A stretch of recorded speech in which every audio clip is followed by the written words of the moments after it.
Hello and welcome to the Daily Aus. I'm Sam Koslowski. I'm Lucy Tassell. Across the country, protests are held every week. Sometimes it's to protest against government actions, and other times it's to bring attention to an overseas cause. A pro-Palestine protest organised for this weekend in Sydney has been banned by a New South Wales court, which ruled the public safety risk is, quote, extreme. In light of this decision, we wanted to ask the question of if there is indeed a right to protest in Australia. Lucy and I are going to unpack that and the latest decision in today's podcast.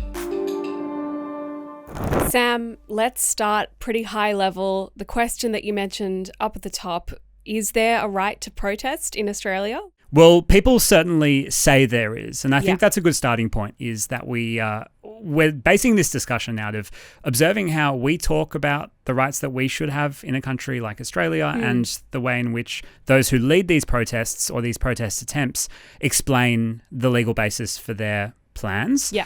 But in Australia, there are certain rights that are explicitly protected in our constitution, but our constitution doesn't afford us these constitutional protections in the same way that the US speaks about their constitution. Yeah. It's very clear in the US. The constitutional rights are quite prescriptive. There's a huge amount of case law that shows people exactly how they can be used and how they can't be used. Yeah. But in an Australian context, there are only a few explicitly recognised rights in that document. Yeah. So that's things like the right to vote, the right to a trial by jury, and the freedom to practice religion.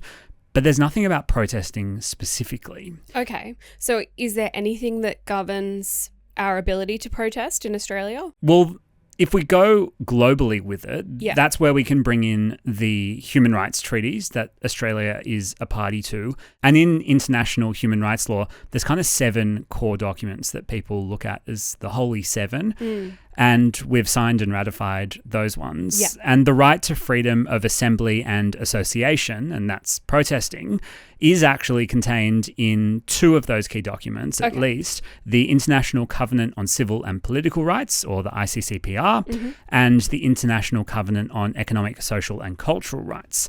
And if we go a bit deeper into what those documents say is your rights in this space, the ICCPR says that no restrictions may be placed on the exercise of the right to peaceful assembly, other than those that are playing into the rest of the laws. So you can't block traffic, for example, because then it's about public safety and some of those laws. And that's where we see tension here in Australia. National security comes into it, public order, public health. So that's where we talked about the COVID protests a lot.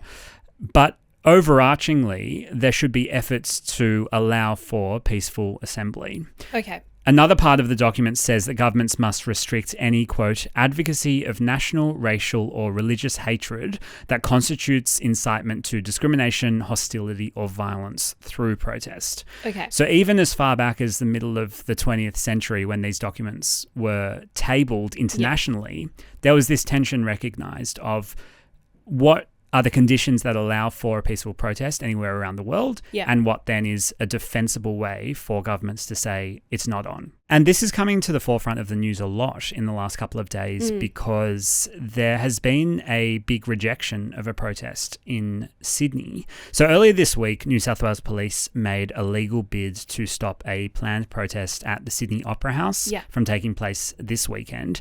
They cited public safety concerns. And so if you think back to those key international documents, that is one of the ways that in international law enforcement can step in and say it's not on. Yeah. And on top of that, we can then look at state law. Yeah. And in New South Wales, if you want to hold a rally or a protest, you need to tell police about your plans. Yeah. You're meant to tell them about the expected crowd size, the planned route. The protest then either goes ahead or police file a court application to block it. So the Palestine Action Group filed a notice with police. They said they wanted to hold a protest to, quote, oppose the war on Gaza and call on the federal government to, quote, enforce sanctions on Israel with a demonstration at the Opera House. Yeah. As part of their application, interestingly, they made the point that the band Crowded House had performed at the Opera House forecourt to a crowd of 150,000 back in 1996. Yeah. And that was a way for them to kind of show that from a public safety and a capacity perspective, the site itself could handle the amount of people that were expected to attend. Yeah, they didn't necessarily expect 150,000, but they have held a protest before that got many more people than they expected. So I imagine they were sort of using that to say, like, this exact space has hosted this many people before. It was purely an argument being made about the logistics of hosting something there. Something as simple even as, when a protest of that size ends, how do people get out safely? Yeah. And is there enough public transport in the area to ensure that people can exit the area as they did enter? The organiser's barrister, her name is Felicity Graham, she also said that previous public events with large crowds at the Opera House, such as the light show Vivid that's held annually, that all was capably managed.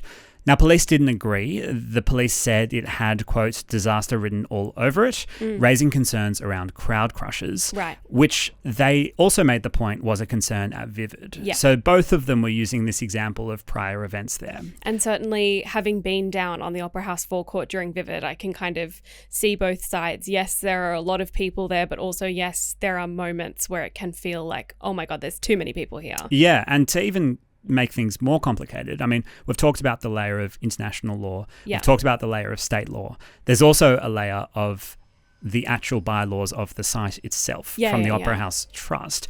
And that says that you can't hold demonstrations there. Okay. So it's like this layered cake of, bureaucracy that at any point you can really get caught. Yeah. And so the police said that if a demonstration was held on the forecourt, protesters would be participating in an unauthorised assembly. Yeah. So they wouldn't have the legal protections that protesters could access when they're at an authorised protest. Right. And that basically means that protesters could be open to being arrested and sued for taking part in an unauthorised demonstration. Okay.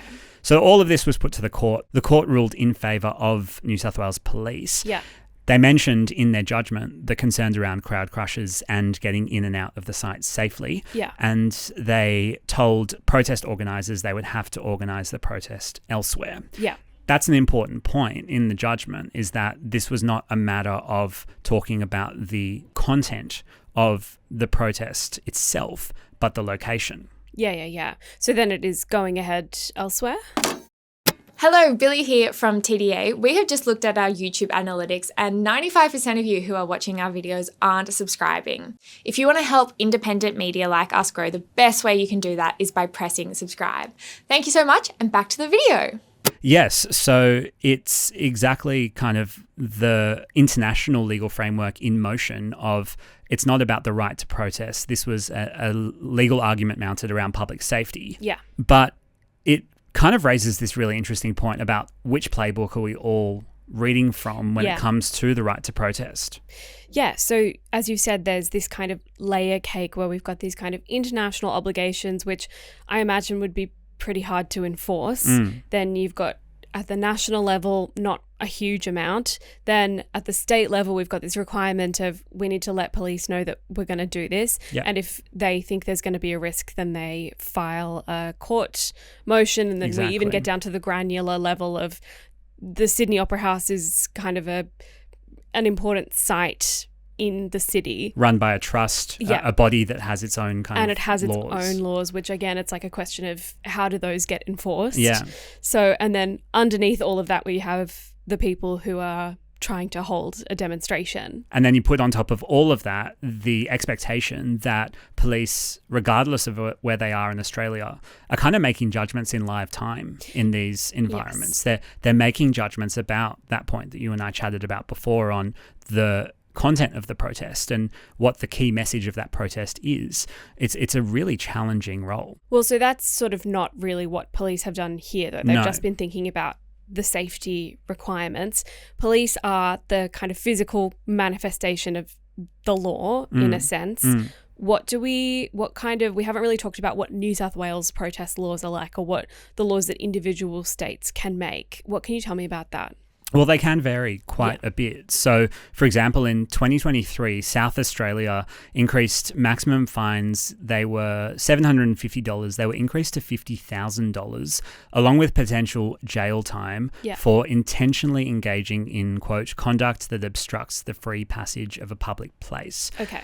Now, those laws were seen as a direct response to climate activists like Extinction Rebellion disrupting city movements. And we saw moments around the country, I think pretty much in every state and territory, of climate activists putting themselves in the way of a busy highway or a particular business. Yes. And those were honed in on by governments as a real kind of disruption to the flow of the city, which, if you want to get philosophical, is arguably the point of protest. I think that's what they would argue, yeah. And so we saw responses from a lot of states and territories. We had that South Australian response. And then more recently in New South Wales, the government passed legislation that granted New South Wales Police greater powers to disband protests and demonstrations near or within places of worship.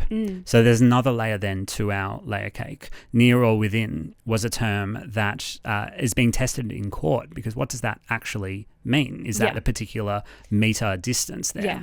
And that legislation followed a series of what New South Wales Premier Chris Minns at the time called, quote, acts of anti-Semitism and intimidation. So there are many examples. Those are just a few that come to mind. Yeah. I feel like I've laid out a pretty confusing kind of patchwork of law here. And the reality is that's kind of what's happening. Yeah, I mean, we've given you a factual summation of a very confusing situation. Yeah. And I think at the heart of all of this is that one point that you mentioned very briefly about how hard it is to enforce international law. Yeah. And these overarching big ideas, human rights doctrines, and the key documents, those 7 key documents, they're very hard on the ground to enforce. Yeah. They require police intervention to enforce them, because that's how our country works. And between point A of international law and point B of a protest on the weekend, there's a whole lot of complexity. Yeah, absolutely. Thanks so much for explaining that for us today, Sam. And thank you so much for joining us. We'll be back this afternoon with the headlines. Until then, have a great day.